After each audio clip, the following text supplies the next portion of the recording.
Hey everyone, it's about time that I did an update. It's been a long time, mainly because I felt like I couldn't do this without just completely losing it and bawling. So, I should get through this without crying. But where I left off before is I was just about to do my second round of meso. So I did that on a Friday. We went in for a checkup for my doctor's office on a Tuesday, hoping I can start our second round of IVF. But unfortunately, that wasn't the case. So I did have to have surgery. So I went in for a 6:45 a.m. checkup, hoping everything would be okay, and then going in for surgery at 3:30 that afternoon. So they called me in at about 4 o'clock, and they did, they prepped me up and everything. Anesthesiologist is coming in, and the different nurses are coming in, and my doctor actually came in beforehand and was talking to me, seeing if I had any last minute concerns or questions as to about what was going on.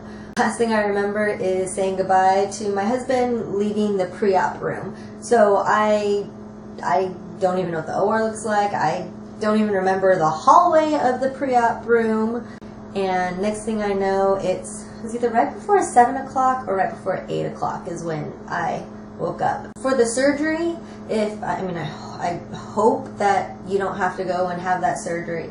But if you do, I definitely recommend wearing totally comfy clothes. I went in sweatpants and just a loose shirt and some really comfy socks. I love fuzzy, comfy socks, because when you leave, you just want to be as comfortable as possible. They give you a do's and don'ts list of what you can do and things you can't do. For example, for 2 weeks after your surgery, you can't go in hot tubs or take baths or jacuzzis or use a tampon or have intercourse for those 2 weeks after your surgery. So they went over everything, sent us off, and I really wanted some frozen yogurt because I hadn't eaten anything all day long. Okay, no. I ate breakfast at 5:45 that morning, just a little bit of food, and that was it. So my husband took me out to frozen yogurt.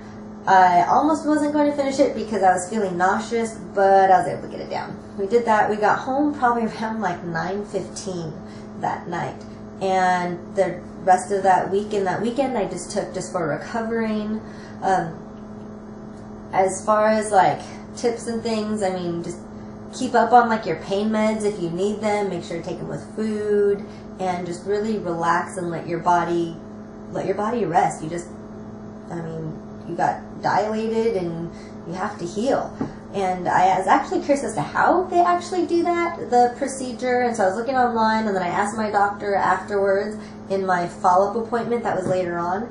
And they have these dilation tools where they're long metal, tubes, I guess, and they just kind of stick them in and let your body adjust and take them out and stick another one in. To me, it thinks of I think of gauging, someone's gauging their ears or something like that. But that's how that procedure goes. I went in for my follow-up appointment about just before 4 weeks after my surgery. My doctor didn't do an ultrasound or anything, but we're kind of talking about, okay, when can we do our second round of IVF? He said that I'd have to have at least one menstrual cycle. Start the next cycle after that, menstrual cycle after that, or the one following that. But if I wanted to take off more time in between, then obviously I can do that. It was just up to me. He also recommended that if I wanted to have another procedure done where they fill up your uterus with a saline solution, and that was to see if there's any scarring that occurred from the surgery, or if there's any polyps. Polyps, he said, just happen naturally. It doesn't happen because of the surgery. But if for example, if we were to go and do our second round of IVF and we weren't successful, he said that he wouldn't do a third round until I did that procedure. We're coming up on 6 weeks now. This Tuesday will be 6 weeks after the surgery.